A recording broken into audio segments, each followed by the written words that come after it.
A few weeks ago, YouTube user Ethereani, viewer on my channel, sent me a message talking about quite a bit. But he mentioned that he was a college student and didn't know if he could do anything on campus in terms of intactivism. And I had thought about this sometime in the past, but it immediately spurred me on to think about it more specifically, the specifics of how one might begin intactivism on campus as a college student. It means a lot to me. I am an undergrad at a major American university. So it made me want to buckle down and start to really figure out how to do this and start to implement this. I am dead serious about this. This could be another important venue. This is how I envision you might be able to start an intactivist club on campus. In order to start, you would need to make lots of posters. Okay? You need to make nice posters of simple circumcision memes. So like infant circumcision is child rape. Infant circumcision is genital mutilation. You lost 20,000 nerve endings.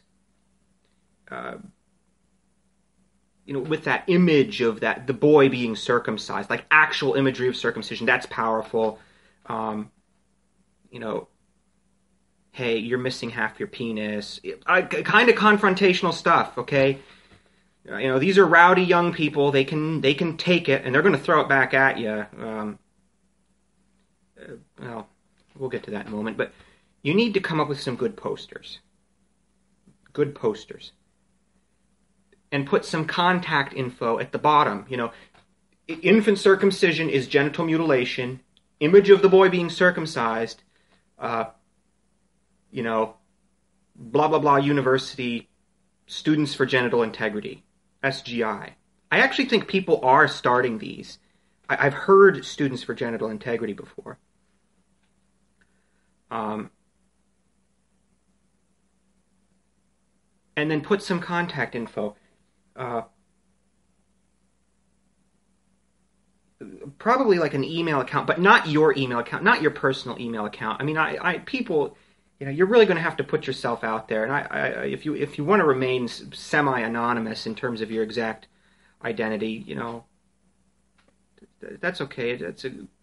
People just starting out, that may be a big thing coming out of the circumcision closet in name. So you put some contact info and maybe say meets weekly, or something. We'll talk about that later. Then what you're going to have to do, you need to go to the front desk, the help desk of the university, and you need to ask, where are all the public billboards? Okay, these are specific things. They're not club billboards. They're public billboards. If you put your stuff up at a club billboard and you're not yet a club, they'll just take it down and throw it away or something. You need to find out where there are the public billboards. And you need to go up. Maybe you can do it in the middle of the night or the wee hours of the morning, and you can put your posters up right there at eye level on these public billboards, which are usually right there in the hallways of a lot of the academic buildings. Okay, I mean, they're in foot traffic. They're at eye level in foot traffic, and where people stand around waiting for waiting for the last class to get out. They're standing there waiting. They're a captive audience.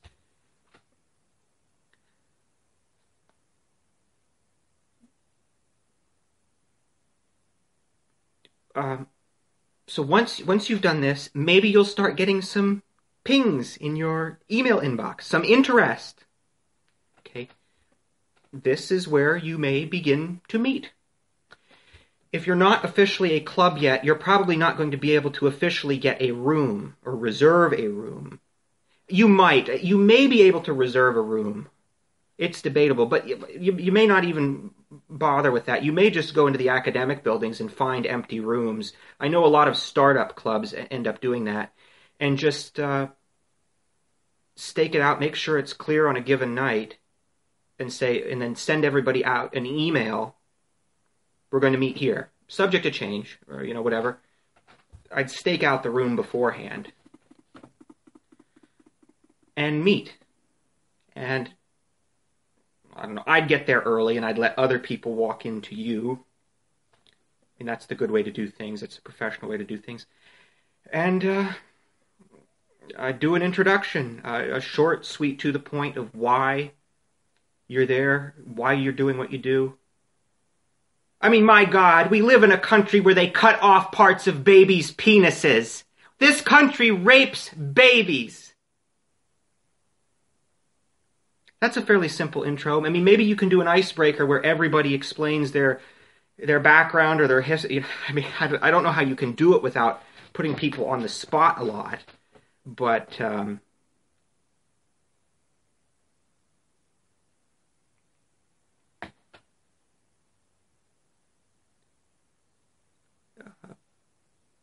mean, you got to start somewhere.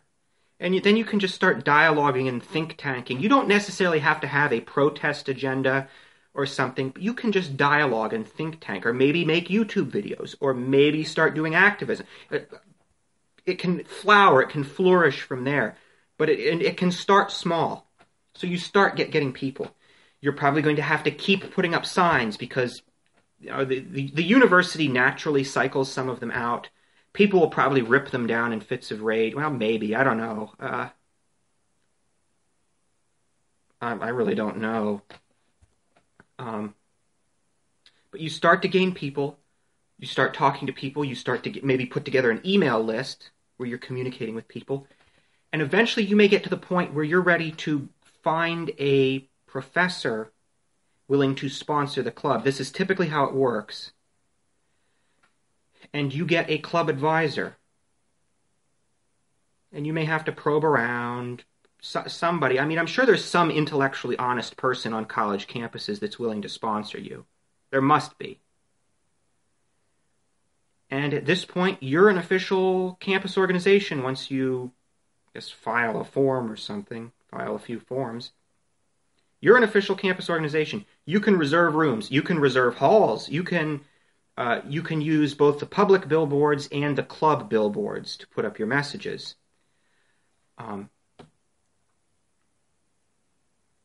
You can also now, as the club is growing, very often there are central buildings on college campuses that are where a lot of the traffic flow goes through the building, and they often have tables along the sides of the big corridors that lead from end to end.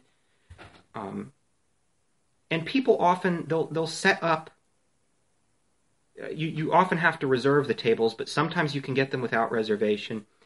The clubs set up activities. I mean, the clubs set up shop at the tables to promote themselves. You could eventually start doing that.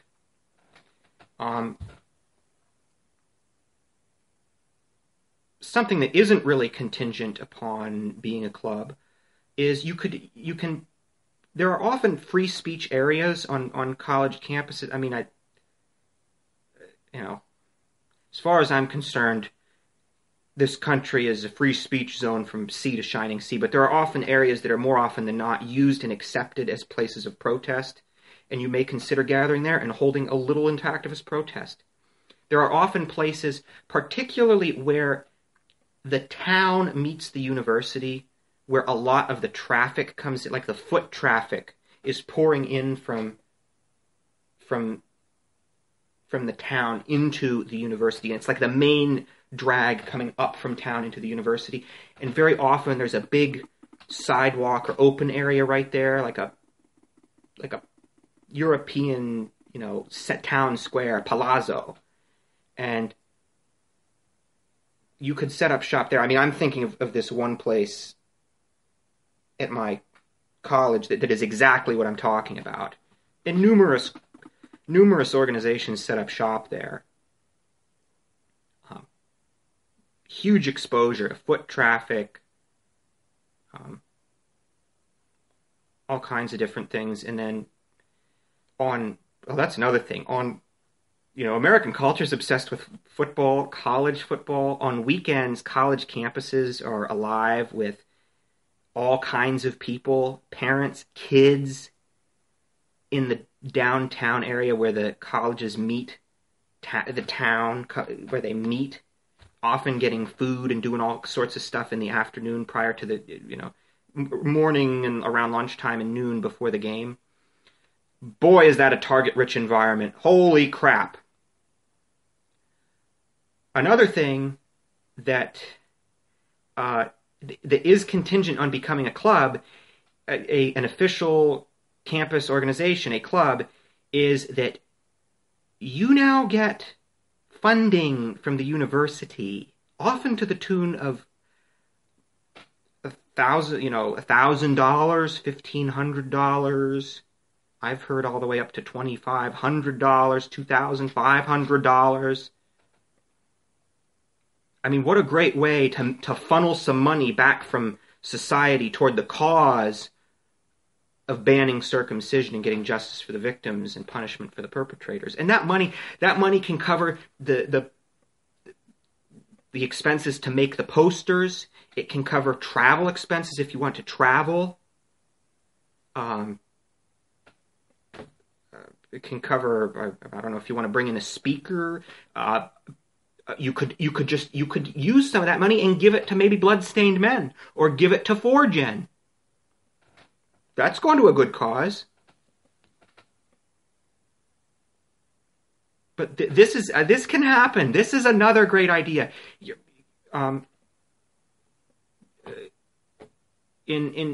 Particularly if you're going to protest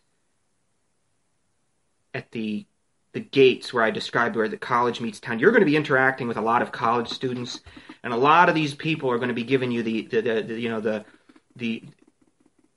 alpha male, big gorilla alpha male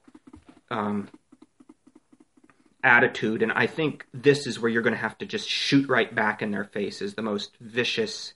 You're going to have to fight some of these people. Going to have to keep that in mind too. You may be going up against some hostile people.